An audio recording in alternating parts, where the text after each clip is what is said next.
At tayo po mga minamahal ay dadako na sa pag-aaral po ng salita ng Diyos. Tayo pong lahat inaanyayang tumayo, magbigay galang sa salita ng Diyos. Dadalhin po ng ating beloved ordained preacher, Kuya Andy Binyas. Amen. Praise the Lord.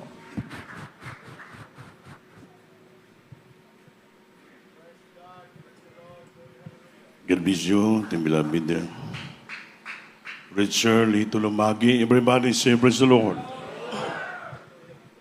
Tayo po'y dumalangin. Opo dakilang Diyos, maraming salamat sa dakilang pagkataong galap mo sa amin sa gabing ito. Sinamasama mo kami rito upang sambahin ka, Lord. Salamat sa kalakasan, protection, gabay, palagi blessing, provision you have given to us, Lord, strength. Thank you so much, Lord. Hallelujah. Na binigay mo sa amin pagkapalang ito. Diyos, kalulay kami magkapag-fellowship sa araw na to. To the approach of prayer and prayer of your beloved parents, the Lord, kabagan mo bang lingkod mo. Langisan mo, wala akong magawa pag wala ka. Ikaw lang garong kalaman ko. Ay bayin cast out hindrances in our midst right now. In Jesus' name, amen. Praise the Lord. Hallelujah. Everybody say, praise the Lord. Praise the Lord. Praise the Lord. May naman yung praise the Lord niyo. Praise the Lord. Amen. So, first of all, the highest praise, glory, all thanksgiving, and majesty, only to our loving God, our Savior, and give the honor and respect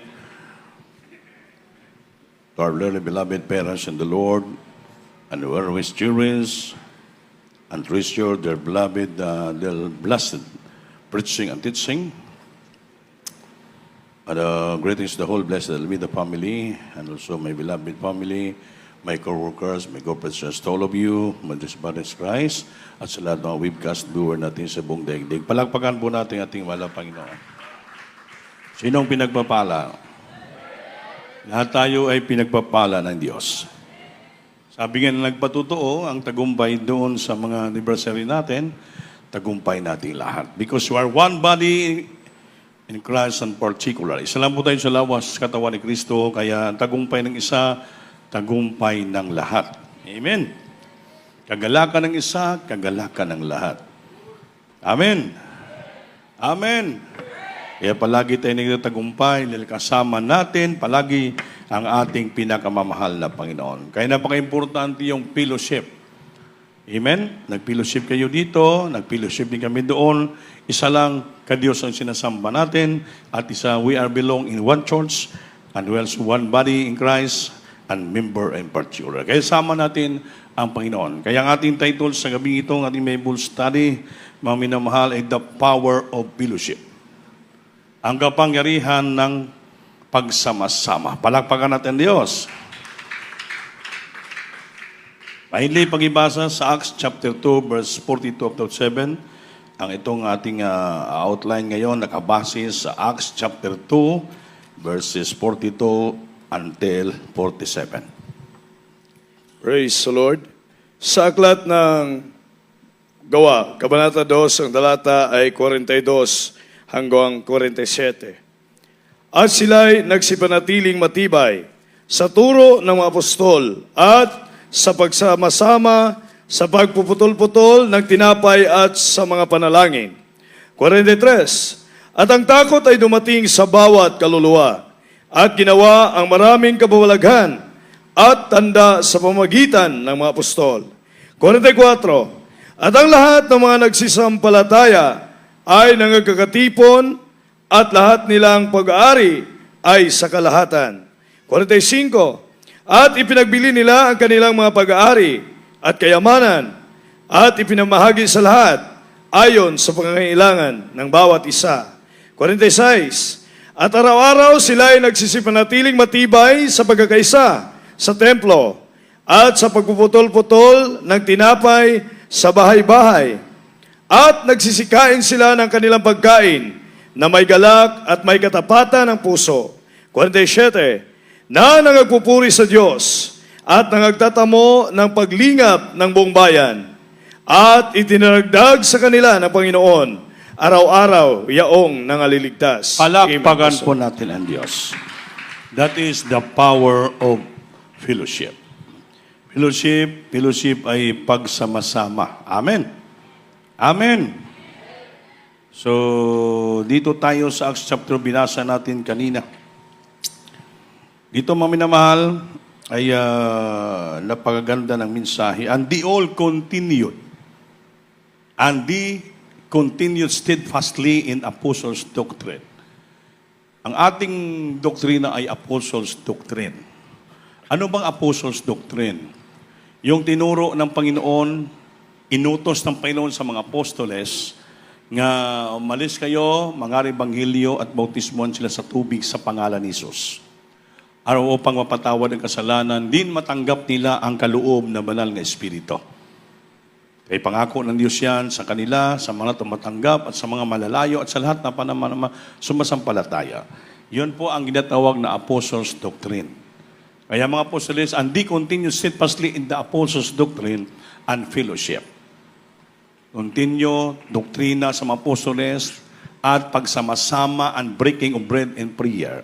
Yung breaking bread ay ginatawa natin dito every last Sunday of the month, yung ginatawag na Holy Supper, Holy Communion, breaking bread in house to house and in prayer. Sa panahon ng mga early church, mga apostoles, hindi lang po every last Sunday of the month. Every fellowship nila, sila po ay nagputol-putol ng tinapay. Just to remembering the body of our Lord, the broken body of our Lord Jesus Christ. Para ang purpose, para sila ay tumibay. Singleness of their heart. Maging isa ang puso, sama-sama sila nag-fellowship and prayer. And in prayers, importante yung panalangin. Amen? And the prayer came upon every soul and every wonders and signs that were done by the apostles. Nakita ng mga tao.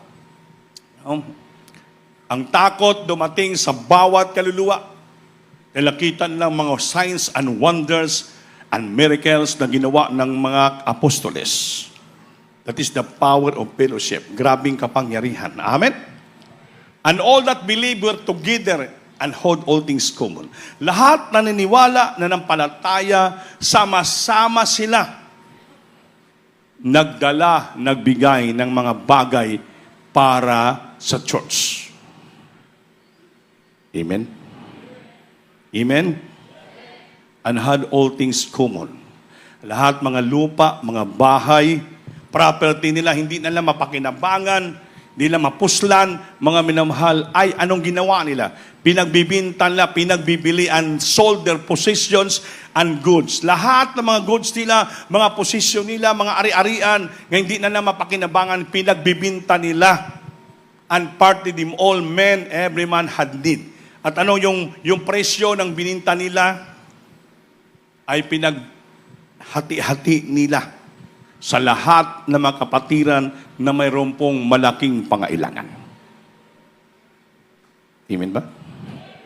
Kaya dito sa atin, tuwing sumasamba tayo, tuwing nagpipilosip, kaya hindi po mawala yung exhortation for giving.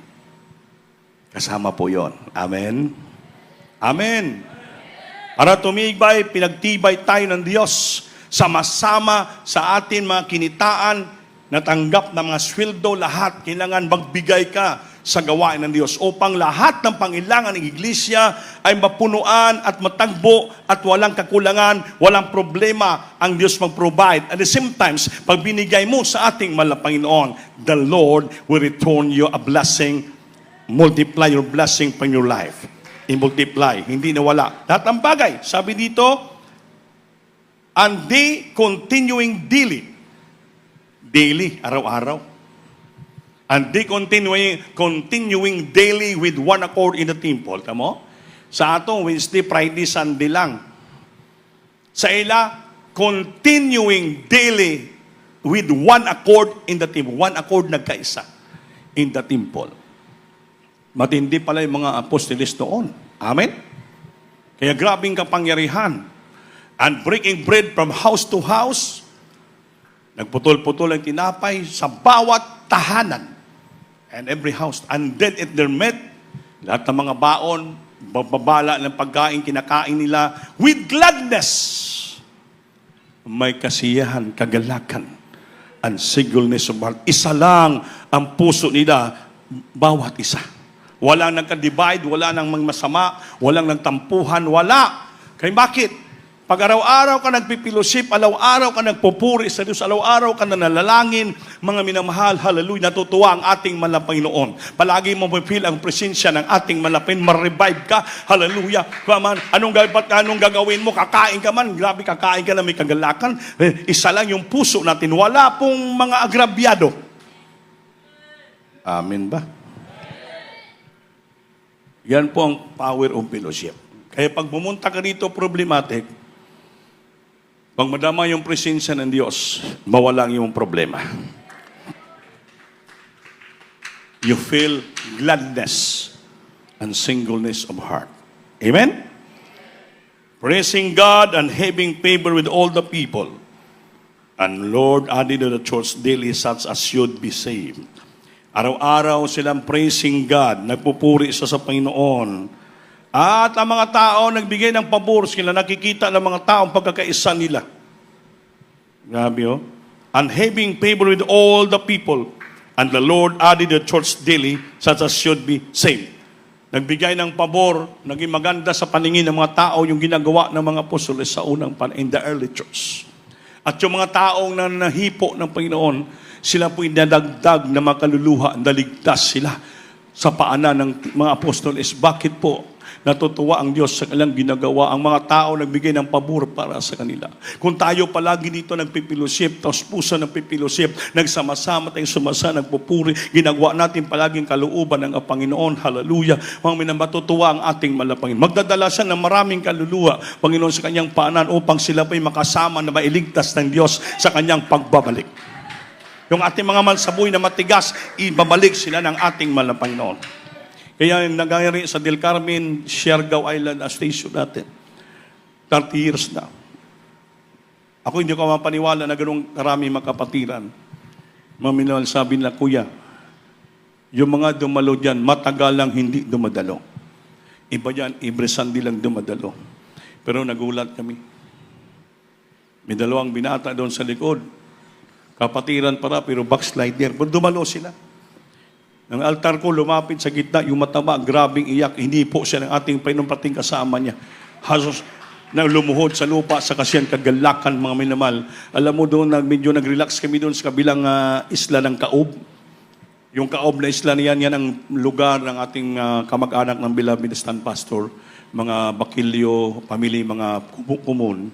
Doon palagi kami nagdadak sa likod ng buntok na yan, doon punta Malapastor, gumagawa sa ng bahay doon. Gumawa ang Malapastor doon ng pispin.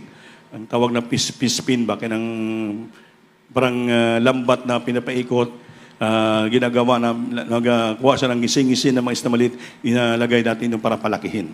Matagal ako sa Surigao dati, 12 years kami, ginagawa namin po yun. Mga milala, tuwa-tuwa ang ating Malapastor po yun, mga milamahal, sa lugar na yon.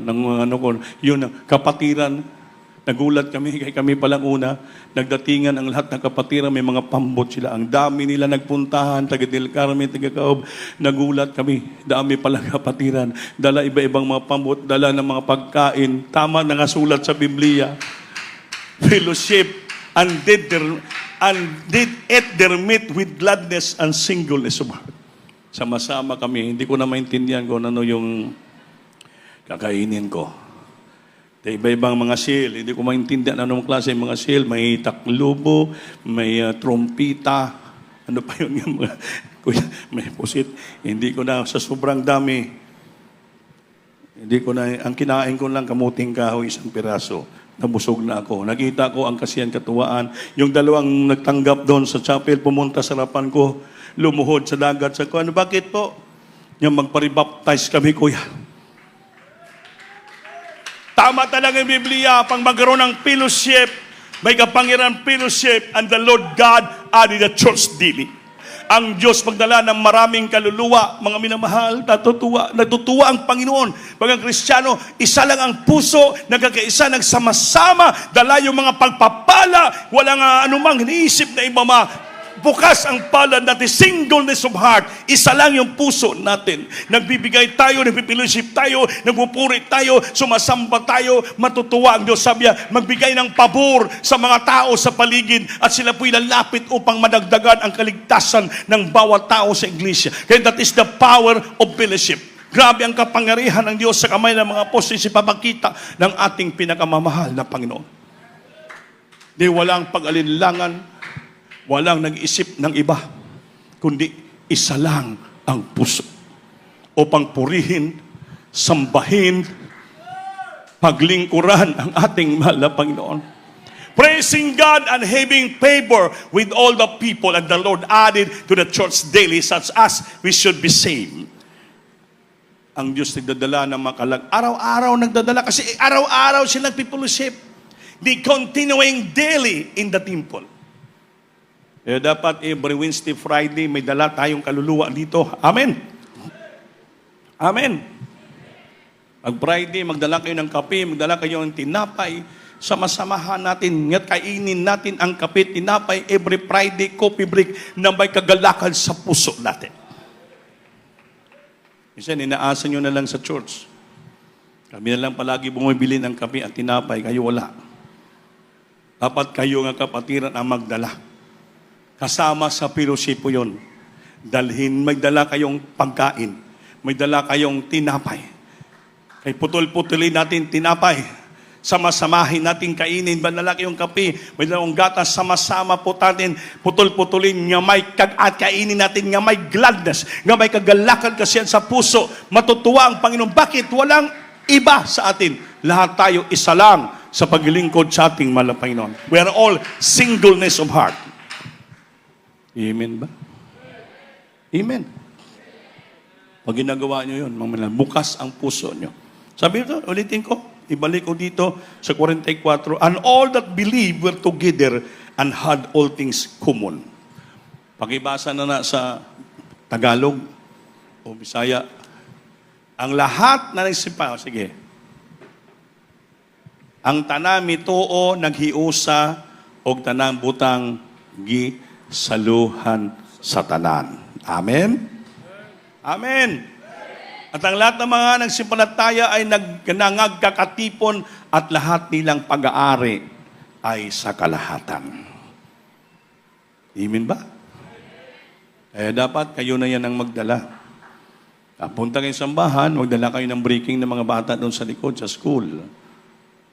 Para lahat-lahat magsalusaluhan natin. Sabihin, ang puso natin ay puno ng may ginatawag na radical generosity. Ano yung ibig sabihin na radical generosity? Parang malalim na ugat. Nag-uugat na ang malalim na ugat sa puso mo. It's radical. Generosity nga, bukas ang palad mo sa pagbibigay. Amen ba? All things in common, genuine fellowship includes radical generosity, caring for the needs of others. Yun ang ibig sabihin. Dinala nilang lahat ng bagay sa saluhan nila. At genuine fellowship includes kasama radical generosity. Ano ibig sabihin? Yun mga malalim na. Parang wala na sa isip mo. Malalim na yung pagka-generous. Yung mapagbigay. Bukas ang palad mo. Hindi mo iniisip ano pa man. Caring for the needs of the others. Nagkikare ka ng pangailangan ng ibang tao. Yung sarili mo, hindi mo na halos makikare. Pero, sabi mo, because you have a radical generosity in your heart, malalim nga, gabing mapagbigay. Kaya iniisip mo na lang ang bawat pangailangan ng ibang tao, caring for the needs of others. Yan ang gusto ng ating mahal na Panginoon. Breaking bread, araw-araw nagputol-putol ng tinapay. Fellowship involves meals and building authentic, intimate relationship in home. Kita mo? Fellowship involves meal, may kasamang pagkain. And building authentic. Magtayo tayo. Anong authentic? Tunay. Tunay at totoo. Amen? Authenticated. Building an authentic intimate relationship. Anong intimate? Kilala at alam na alam natin yung ating mga puso sa bawat isa. Intimate relationship. Wala nang iba sa atin. Lahat bukas ang puso. Bukas ang palad sa ating sambahan, sa ating mga tahanan. Amen ba? Pag ginawa natin ito, sabi nila, kumakain sila na may kagalakan. All the fruits of joy, unity, and growth. Ang makuha natin, bunga ng kasiyahan, unity ang pagkakaisa. At ang tutubo ang ating panampalataya, matutuwa ang ating mahal na Panginoon. Glad and sincere heart. Kasiyahan at sincirong puso. Sincere heart or single heart. Fellowship produces joy. Ang pagsama-sama mag-produce ng kasiyahan. And relief, ma-relieve ka. May problematic ka, pag pumunta ka rito, madamang presensya, ma-relieve ka. Amen. Gagaling ka. And loneliness of the world. Parang loneliness of the, parang isipin mo nag-isa, nag-inasara ka na lang sa mundong ito. And loneliness of the world. Isip mo, hindi pala ako nag-iisa.